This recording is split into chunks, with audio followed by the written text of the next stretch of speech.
In 1971, our first year at IGGS, as well as Closelac's entry bird bath, I directed a self-written play, To Catch the Nearest Way. Unlike today, this was a brave venture in 1971, and the following year Kevin Halliwell did likewise with The Devil at Hell's Gates, a year which also featured The Trapper, a first production by Diane Adams. When I directed the 1973 festival, the adjudicator was playwright Harold Lander, recommended by our supporter Helen Hankey, who herself won an ILT playwriting competition in 1960. I reintroduced the scriptwriting competition, which Lander was to judge for the next 6 years. It added an additional element of interest, and in 1976 there were 11 entries, with 2 actually being performed at the festival. In 1976, the Helen Hankey Prize was introduced for the Best Australian Script. Because of the Hankey family's association with mining, the earliest trophy was a lump of coal, somewhat to the bemusement of recipients. Ipswich has won this award 4 times, with Patty Jordan's The Spiders, Sandra Hull's Richard III's Revenge, Suzanne Matelick's Wolf Lullaby, and Alan Brown's Sisters.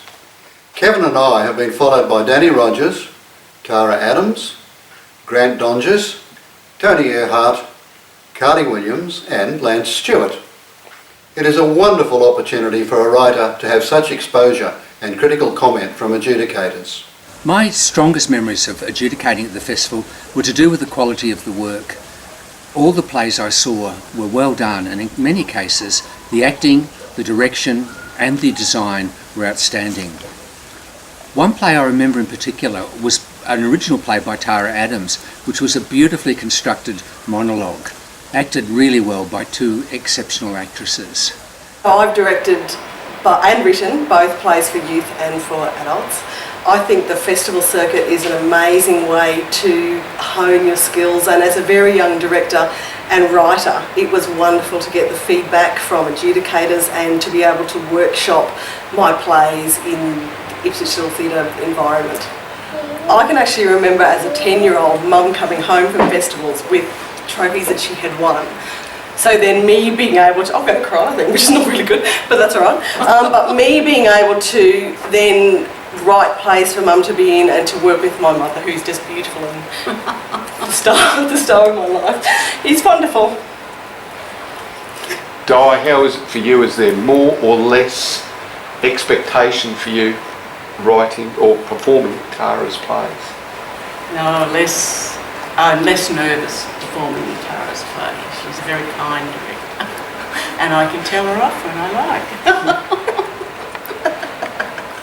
As well as Bubbles, while working with our young theatricals, Tara wrote and directed Truth or Dare in 1994 and It's in the Bag in 1995.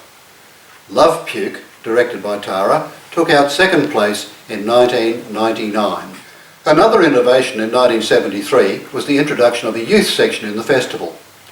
Over the years we have entered 39 plays with the young theatricals. This group is currently encouraged by director Aaron Evans to actively participate. I'm trying to get involvement from the kids, just not for performing as well, just to get them interested in the festival as much as I am. I just feel as if it is such a strong community in that, and I just think the more the better. With the theatre already being on Facebook, I think that there's going to be a huge leap in the technology that we're using to bring the festival to young people and older people as well. Our very first entries were directed by Colin and Judy Payne. Lorraine, do you remember what was important about 1973 at the Drama Festival? That was the year that young theatricals participated in the Drama Festival for the first time. And you remember the plays? I do. I was in Miss Tarzan. And I was in Ride a Tiger. Yes. Do you remember what we did the next year? We did Our Town, and that was directed by Les Chappell. It was. The famous Our Town. Our Town was Les Chappell's first festival entry, one of several in the mid-70s, and in the same year he directed Duet for Two Hands. I guess my favourite story about the festival is the time that I was playing a role in Duet for Two Hands, And in that, I had to sing.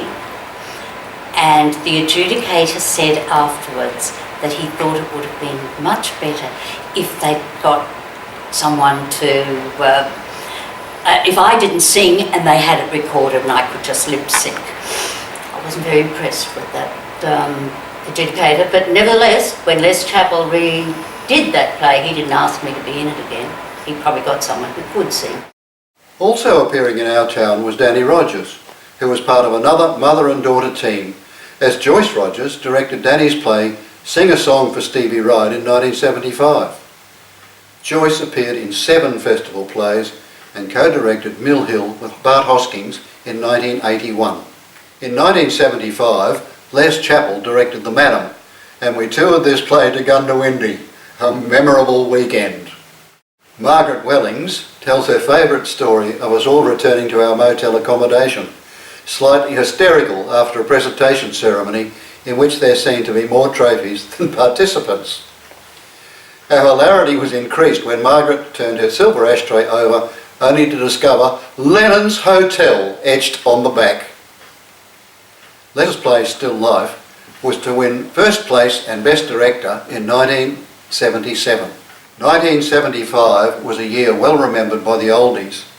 Our adjudicator was television star Michael Pate. Quite a coup. Yvonne Gardner and Yvonne Hawkins say it all. The first festival I ever went to was in 1975. I was new to Ipswich and new to theatre as well. So I was very stage struck and also star struck because that year we had Michael Pate as adjudicator. In the years following that, we had a number of big name people come to the festival as adjudicator, including Robert Colby, Val Lehman and Jared Kennedy. And I think as a small community theatre we did really well to attract people like that, stars of TV, and also we did well to afford them. I first went to see the adjudicator because he was big time TV star, and I thought it was a good chance to meet him and to see him in action. And I think it was Michael Pate the first time. The second time I went was to see Jared Kennedy, who was again, I think he was in Homicide or something, that was he was very famous. And I thought, wow, for Ipswich to have something like that. And was that good for your kids? Yes, it was, because it introduced them to the live theatre.